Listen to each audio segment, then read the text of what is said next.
Hey guys, I'm back with another video. So this video is very much what I've put in the title, just telling you my reasons why I left Sierra Leone after 4 years. So where do we begin? I guess we can begin with last summer because I've been back for 1 year in the UK. So last summer, summer 22, summer was summering. Summer was summering. I say that to say the weather was much better than the weather this year in the UK, and it was my first time back in the UK in the entire time that I had relocated. I came back briefly in 2019 where I spoke at an event and I was transiting to go to Morocco for my birthday. But other than that, like during the whole pandemic years, I didn't come back. I didn't have a reason to. So yeah, I was really excited for summer 2022, seeing family, seeing friends, but to my surprise, like the UK had changed so much and I was a freshie. I really was. Like, let me give you examples. So I wrote a blog post at the time, like a month into summer, where I said something's got to give, and that's where I was coming to the conclusion of, okay, I think I'm going to stay in the UK for a while. But I was just shocked by so many things, like the electric cards, the the tap system with automated payments on your cards.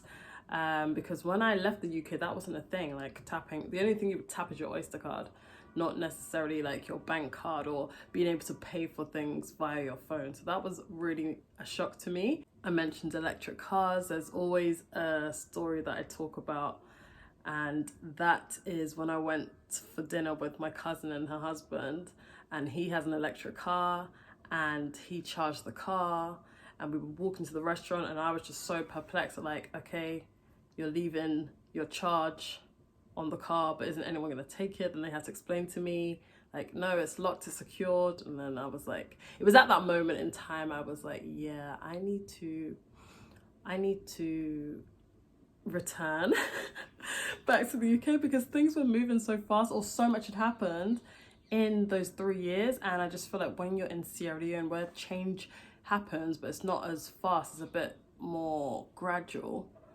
like, yeah, you end up being in your own bubble and then you forget the rest of the world is moving. So yeah, that was my reason. I was like, okay, let me get back with the program because clearly I've been out of the program for so long. So I would say if I was perhaps making trips in between my time in Sierra Leone, I probably would still be there.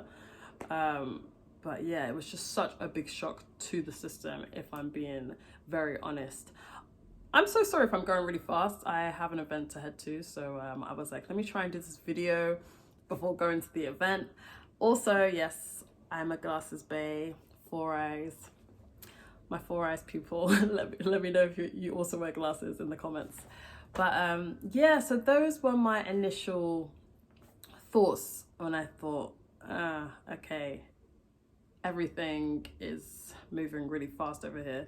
And also that was the time when there was like loads of different prime ministers. I don't know if you remember, we had like Liz Truss. I can't even remember the lineup, but there was so many things happening. But yeah, my time in Sierra Leone was really nice and profound, and I learned so much about myself. I moved to Sierra Leone not for a job or anything. I was just tired.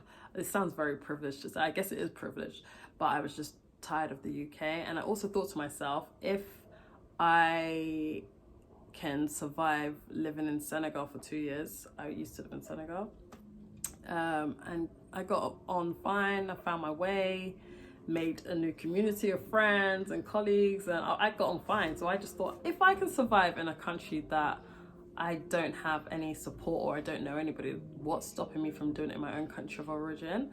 And yeah, I say this to say, don't copy what I did.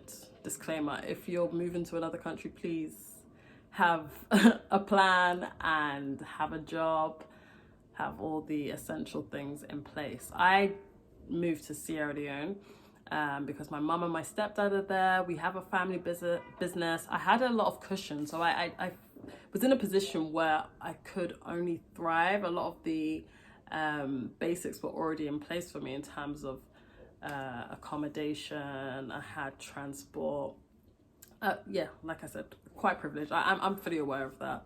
So I was like, okay, well, let's see what I can do in Sierra Leone. And when I reflect and think about it, I had so many different eras. So I'm an interior designer by trade. So I was doing design projects or consulting with different design and architecture firms that are already set up in Sierra Leone. I had an era when I was doing a podcast with another content creator in Sierra Leone.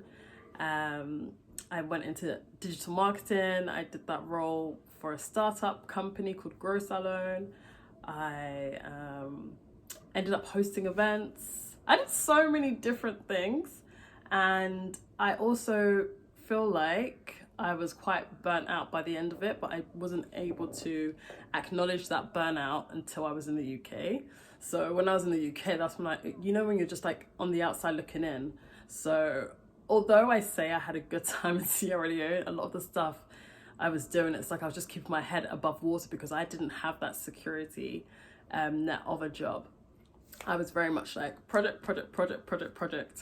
And that gets exhausting. So maybe I'll make that another video. Freelancing, consulting, that's not for everyone. I did enjoy it, but it was exhausting. I will say that. Yeah, I feel like I've covered most things. Let me look at my notes.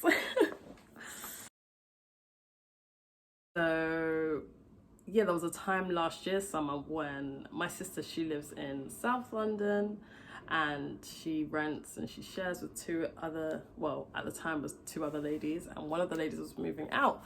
So I said to her, I was like, do you know what, like if I can get a job, I might as well just move in. So yeah, I managed to get a job in London, and here I am in London. So it's been nice, like living with my sister, because we haven't lived together since we were younger. But yeah, it's been nice. It's been a treat.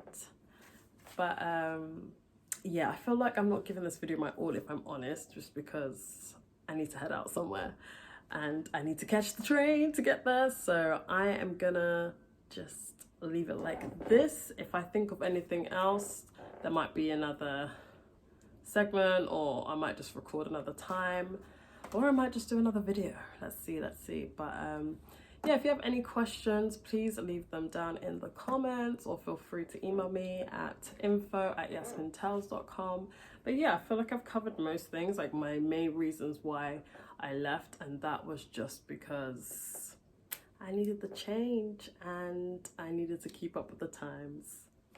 Okay, I hope you enjoyed the video. Speak soon. Bye.